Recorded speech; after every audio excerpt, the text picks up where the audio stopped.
समस्त वृत्तियों को एकाग्र करते हुए अपने मन मंदिर में विराजमान हजूर सतगुरु दीनदयाल दाता जी को अपनी श्रद्धा व भक्ति के पुष्प अर्पित करते हुए प्रेम सहित बोलो जयकारा।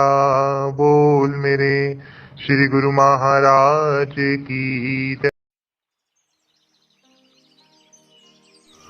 गुरुमुखो, हम प्रभु को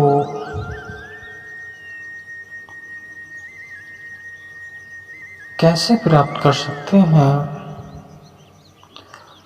और प्रभु हमें कैसे मिलेंगे, इस कथा सत्संग के जरिए हम आपको समझाते हैं। एक बार नारद मुनि आकाश मार्ग से वैकुंठ की ओर जा रहे थे। रास्ते में उन्होंने धरती पर तपस्या करते हुए मुनिवर को देखा तो सोचा क्यों ना मिलते चले। कोई महात्मा मालूम होते हैं, इसलिए कुछ क्षण ठहर कर सत्संग का लाभ लिया जाए। वह जमीन पर उतर आए। देवऋषि नारद को पहचान कर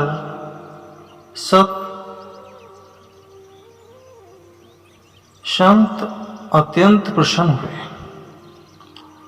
और यथाशक्ति उनकी आवभगत करने लगे। फिर उनसे उधर से गुजरने का कारण पूछा। देवऋषि ने बताया कि वे श्री नारायण के दर्शन के लिए वैकुंठ को जा रहे हैं। यह सुनकर महात्मा कुछ सोचने लगे। उन्हें चिंतित देखकर देवऋषि नारद ने पूछा, क्या हुआ महात्मा, क्या सोचने लगे? कोई समस्या है तो मुझे बताइए, शायद मैं कुछ समाधान कर सकूं। मुनिवर बोले, देवऋषि, समस्या तो ऐसी कुछ नहीं, बस सोच रहा था इतने वर्ष हो गए श्री नारायण के दर्शन अभी तक नहीं हुए। न जाने क्या कमी रह गई जो प्रभु ने अभी तक दर्शन नहीं दिए।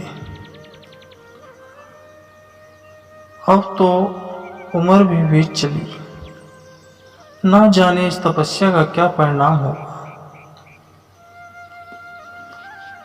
देवऋषि नारद बोले, धैर्य रखें, सब सही ही होगा। मुनि बोले, आप आज श्री नारायण के दर्शन करेंगे, अगर अन्यथा ना लें तो मैं आपके द्वारा अपना एक संदेश प्रभु तक पहुंचाना चाहता हूं। क्या आप मेरे संदेश प्रभु से कह कर उत्तर ला देंगे? देवऋषि नारद बोले, अवश्य, कहिए क्या संदेश है? मुनि बोले, आप बस इतना पूछिए कि क्या प्रभु मुझे कभी दर्शन देंगे? देवऋषि नारद बोले, अच्छी बात है,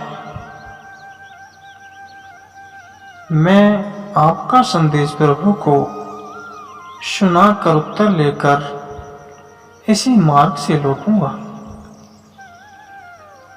आप तब तक धैर्य से मेरी प्रतीक्षा करें। अब मैं विदा लेता हूँ। इतना कहकर देव ऋषि नारद चले गए और मुनि वहीं उनके लौटने की राह देखने लगे। देव ऋषि नारद वैकुंठ पहुंचे और श्री नारायण के दर्शन कर लौटने लगे तो उन्होंने महात्मा का संदेश प्रभु को सुनाया। तो प्रभु बोले, आप उनसे कह दीजिएगा कि वे जिस पेड़ के नीचे बैठकर तपस्या करते हैं उसमें जितने पत्ते हैं उतने जन्मों के बाद उन्हें दर्शन मिलेंगे। देव ऋषि नारद उत्तर सुनकर वैकुंठ से लौट आए। मुनि के आश्रम आए तो देखा कि वे प्रतीक्षा में हैं। मुनि के पूछने पर देव ऋषि बोले, प्रभु ने कहा है कि आप जिस वृक्ष के नीचे बैठकर तपस्या करते हैं उस वृक्ष में जितने पत्ते हैं आपके उतने जन्मों के बाद आपको प्रभु के दर्शन हो जाएंगे। उनके इतना कहते ही और उनका आखिरी शब्द दर्शन मिलने को सुनकर कान में पड़ते ही मुनि भाव विह्वल हो उठे और प्रसन्नता से गाते हुए कि मुझे प्रभु मिलेंगे, मुझे दर्शन मिलेंगे, कह कहकर नाचने लगे। अचानक देव ऋषि नारद ने देखा श्री नारायण देव प्रकट हो गए हैं। वे हैरत में पड़ गए। देव ऋषि से रह ना गया तो प्रभु से बोले, प्रभु यह क्या, आपने तो मुझे झूठा ही ठहरा दिया। आपने मुझसे कहा कि अभी इस पेड़ के पत्तों जितने जन्मों के बाद आप दर्शन देंगे, लेकिन आप तो मेरे पीछे पीछे ही आ गए। ऐसा कैसे हो गया प्रभु?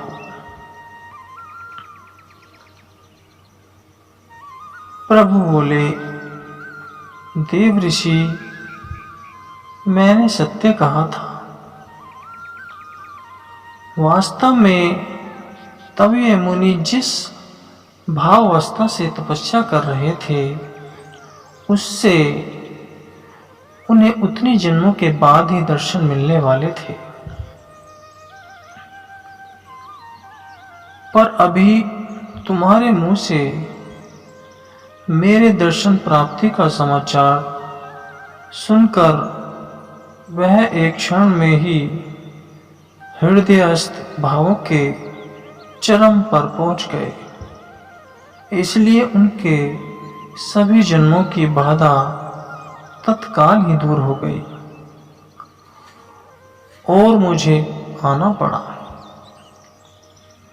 कहते हैं प्रभु मात्र ऊपरी कर्म कांड को देखकर फल नहीं देते हैं, वे तो हृदय के भावानुसार फल देते हैं। संत कबीरदास जी के शब्दों में ये कहा गया है, माला फेरत जुग भया फिरा न मन का फेर। माला फेरत जुग भया फिरा न मन का फेर। कर का मन का डारी दे मन का फेर। तो वीडियो आपको कैसी लगी? वीडियो को लाइक करें, कमेंट करें और चैनल को सब्सक्राइब करें।